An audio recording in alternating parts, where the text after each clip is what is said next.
Good morning. Good morning. So guys, it's 6:15 and today is Monday. Late si Trisha kasi late ang van. Tinawagan ni ba yung van driver? Yun, tulog pa.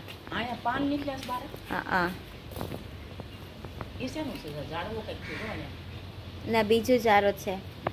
Tulog pa yun. Kagagising lang niya kasi tinawagan siya, diba?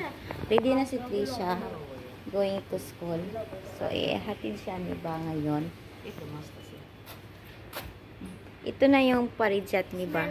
Na talagang matagal namin inalagaan. Pero, ngayon pa lang siya namulaklak. Jai si Krishna. Basta smell awes eh.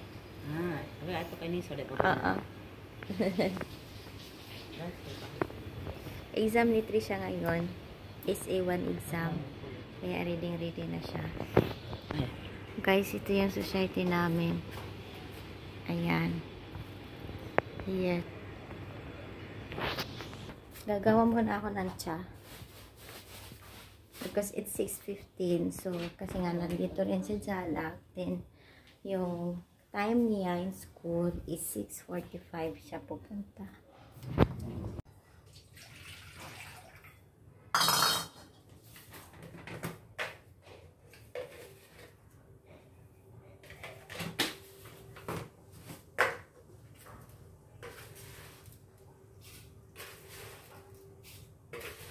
Ganito kung magawa ng tea dito. Long scoop ng sugar lang para hindi masyadong matamis.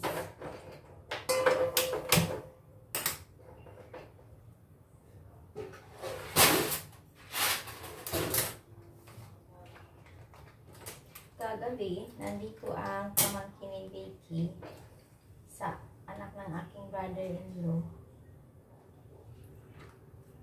Every Sunday pumunta sila dito sa bahay. Talagang gusto nila dito sa bahay namin.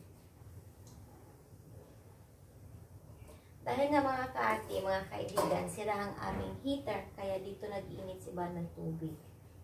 Kasi alam niyo mga kaati, dito hindi sila sanay na maligo na walang mainit na tubig. Pero si Trisha, trinin ko siyang maligo na malamig ang tubig. So, saka lang gumagamit si Trisha ng mainit na water pag winter dito sa India. So, maghintay lang tayo na maging mainit ng ating tsa.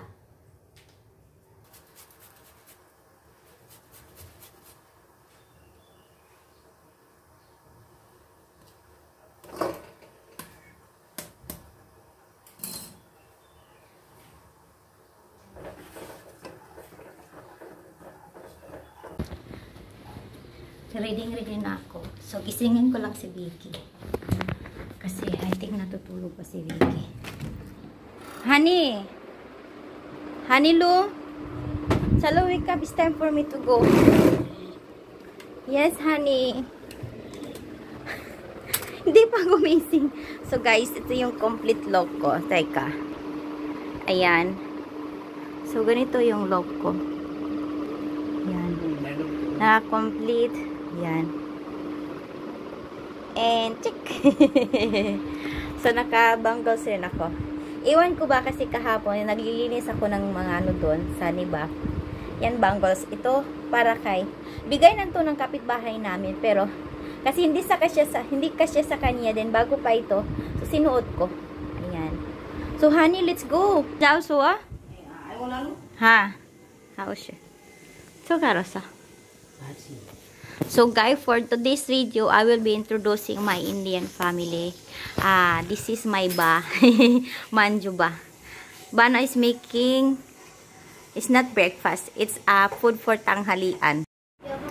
Hi mga kaati, mga kaibigan. So, gabi na dito sa amin. Ayan, papakita na. Time is, yan. Anong time na? 7:24. Ayan. So, ayan, gabi na dito sa amin, no? So, maraming mga kwaknit dyan, mga towel. Kasi nga mga kaibigan, mga kati ay ulan dito sa India. So, papakilala natin ang aking Indian family. So, Trisha is there. Hi, Trisha. Yan ang aking anak. You see, magandang gabi. Then, Jalak is there. Say hi, Jalak. Hi. Look at here. Hi, bye. Yan, at doon naman ang aking father-in-law. Kumakain po siya ng hapunan. So, of course, Ba is here. Ba is here, sitting on the floor. So, paggabi, ganito. Eksena paggabi kasi nga, tapos na akong magluto ng hapunan, hindi pa kami kumain. I think, ayaw kong kumain kasi busog ako. Kasi nag-sandwich kami kanina. Kumain kami ng sandwich. Kaming tatlo. Egg sandwich. And dahil nga, tapos na akong magluto. So, mayat-mayat, kakain na sila Trisha at si Ba. So, yung ginawa yung Jalak. Yan. Tinuruan niya si Trisha paano magawa ng ganyan. Eh, dito rin mga kaati, mga kaibigan, no? Talagang maraming salamat po sa aking in-laws, lalong-lalo na kay Ba, kasi nga, simula na nandito ako, talagang tinuturing niya akong tunay na anak. Talagang grabe yung pag-alaga niya sa akin, sa amin ni Trisha. Kaya talagang swerte na swerte ang atin yun. Yung father-in-law ka naman, hindi man kami masyadong nag-uusap, talagang mabait.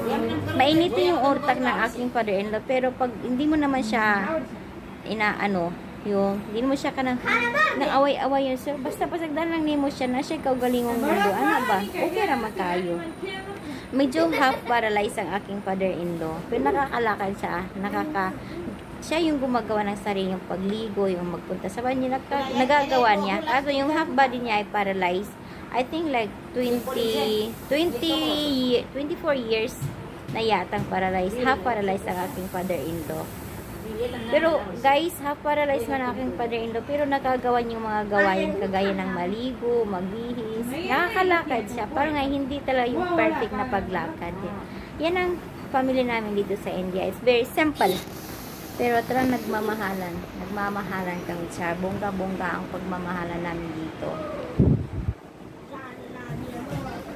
Kanina may tinahisi ba? Sanya soli rin ni Trisha. Ang daming sanya soli na ni Trisha. And by the way, si Vicky pala hindi pa nasa office pa. So yung work kasi ni Vicky 9:30 to 9:30 in the morning, 9:30 at night. Kaya maga pa dito mga kaati. Nandun pa si Banana, si Indiano sa work. So, mayat-maya. I think hindi ko na kailangan niya pagkita ang asawa. Kasi nakita niyo naman ang asawa ko, diba? Super handsome. Kamukha ni Trisha. Sabi nila, kamukha daw sila ni Trisha. Ilong lang daw yung nasa akin. Ayun mga kaati. Ang masasabi ko lang, simple man ang aming family dito sa India ay masaya ako dito, comfortable ako dito kasi nga tanggap ako ng aking in-laws. Talagang mahal din ako ng asawa ko kasi nga walang bisyo ang asawa ko, ako lang. Basta yan nga mga kati, basta makikita niyo naman sa video yung buhay namin dito sa India. And ayan po, siguro kailangan ko nang tapusin kasi kakain na rin si Ba. Ayan po, sana po suportahan niyo po ang aking channel. Huwag niyo pong kalimutan mag-subscribe, like, and share. Mag-comment na rin po kayo. Ayan po, thank you for watching.